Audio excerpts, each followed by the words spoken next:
கண்மணியே அதில் சிக்கி தவித்திடும் சின்ன புத்தியினை மீட்டிடு கண்மணியே வேல் முருகா என்று வேலை தொட்டு வணங்கு வேலை தொட்ட கைகளுக்கு வெற்றி உண்டு இணங்கு வேல் முருகா என்று வேலை தொட்டு வணங்கு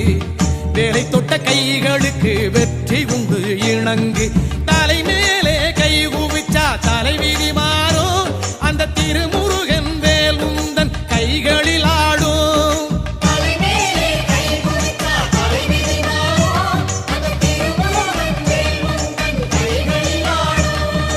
ஆறுமுகனே அசமனசுக்குள் பூட்டிடு கண்மணியே அதில் ஆடும் சுமைகளை அழக்கினத்தினில் போட்டிடு கண்மணியே